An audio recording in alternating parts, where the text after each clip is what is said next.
से देवादिदेव महादेव जा रहे थे। नंदी अलमस्त होकर चल रहे थे।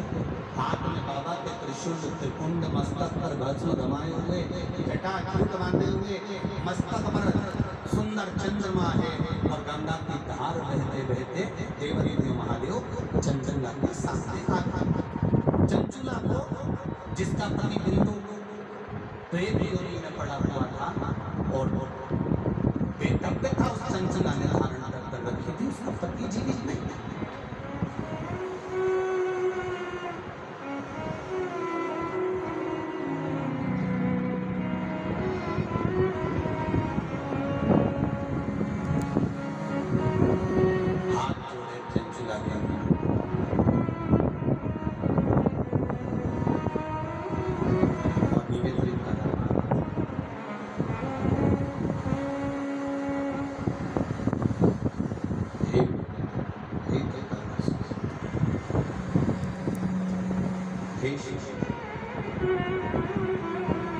अरे वो काशी रेवण वाले,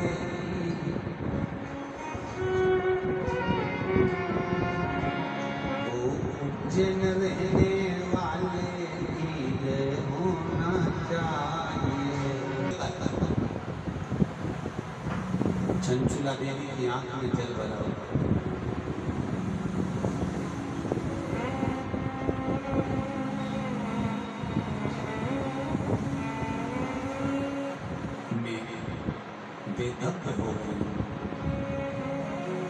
चंचुला देवी कहती हैं, मेरे पति के धाम को मुझे वापस जाना है।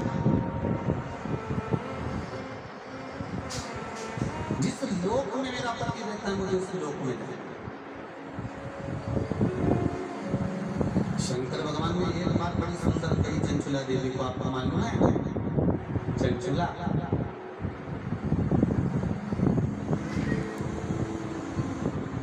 देवता भी बैकुंठ में बैठकर सुखी नहीं है। देवता कहते हैं कि मेरे भोले के पास कैलाश धाम पर मुझे जाना है और मेरे शंकर के पास मुझे रहना है। और तुम कहती हो कि प्राण त्यागने के बाद मुझे पति के धाम को जाना है। चंचुला जी कहती हैं, प्रभु मैंने भी कोई ऐसा पुण्य का कार्य नहीं करा कि मैं बैकुंठ जाऊं, तो इससे अच्छा मेरा पति जो चोरी करता था, छल करता था, बेईमानी करता था, कपट करता था, प्रपंच करता था, और वो जिस जगह पर बोले वो नरक में कहाँ है, मैं तो उसके पास में जाना चाहता था। शंकर भगवान ने कहा कि चंचुला तुम मृत्यु लोक में आई हो और पृथ्वी पर आने पर तुम्हारा पति प्रेत योनि में पड़ चुका है, तो क्या तुम प्रेत योनि में जाना पसंद करोगे? ध्यान देना रे भाई। अगर कोई भूत बन गया, प्रेत बन गया, तो तुम भी भूत प्रेत बनना पसंद करोगे क्या? अरे बोलो तो जम के नहीं ना। तुम क्या करना पसंद करोगे कि अगर कोई भूल से भी भूत बन गया है, प्रेत बन गया है, शिव महापुराण की कथा कहती है अगर बिंदु का प्रेत योनि में चला गया है तो तुम्हारा फर्ज है, अगर परिवार का कोई सदस्य अगर प्रेत योनि में पड़ा हुआ है तो उस प्रेत योनि से मुक्त कराकर परमात्मा के चरणों में जाकर रख देना, ये परिवार के सदस्य का कर्तव्य बनता है।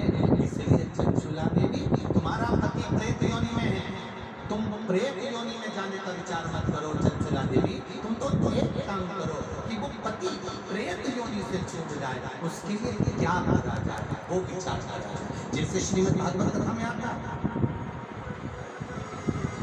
आत्मदेव नाम का ब्राह्मण जिसके घर में संतान पुत्र हुआ, धुंधकारी नाम रखा, सखी के घर से निकला। धुंधकारी के प्राण छूटे, प्रेत योनि में चले गया। गौकर्ण को मालूम पड़ा कि मेरा भाई प्रेत योनि में पहुंच गया है, तो गौकर्ण ने तर्पण आदि क्रिया करना प्रारंभ करी, भजन करना प्रारंभ करा, कीर्तन करना प्रारंभ करा, स्मरण करना प्रारंभ करा, मंत्र जाप करना प्रारंभ करा। और गौकर्ण ने उस मंत्र जाप के बल पर, उस भागवत कथा के बल पर,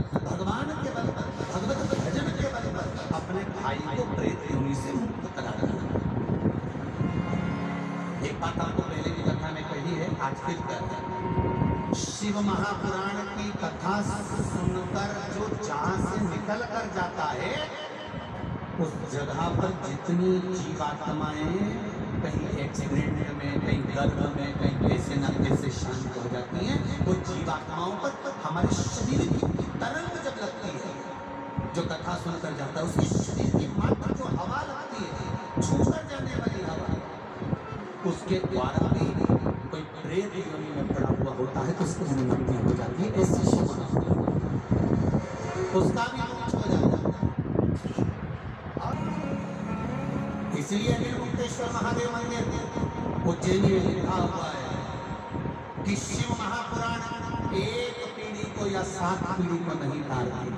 शिव महापुराण की कथा 71 पीढ़ी को तार देती है। ये साधन है। शिव महापुराण की कथा सुनकर जाते जाते जाते जाते जिस मार्ग में जितने जीव हैं उनका कल्याण।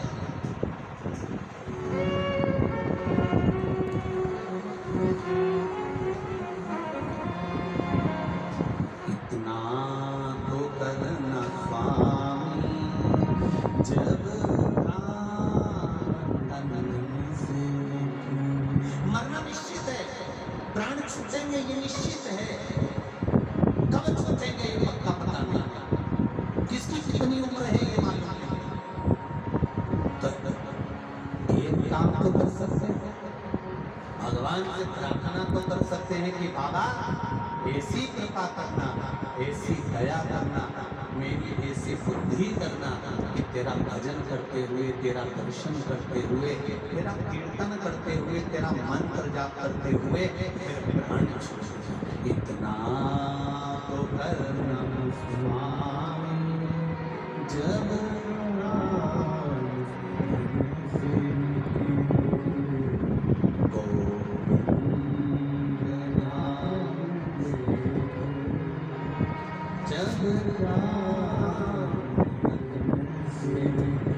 भगवान से इतनी प्रार्थना जरूर करना कि तेरे भजन करते करते, तेरा स्मरण करते करते, तेरा मंत्र जाप करते करते, तेरा कीर्तन करते करते, तेरी कथा श्रवण करते करते, दान पुण्य सत्कर्म करते करते, तीर्थ आदि करते करते, गंगा का स्नान, यमुना का स्नान, सरयू का स्नान करते करते, सारी नदियों का स्नान करते, पूजन करते करते मेरे प्राण के में समा जाए। इससे बढ़कर कोई सुख जीवन का नहीं हो सकता, इससे बढ़कर कोई आत्मा नहीं हो सकता।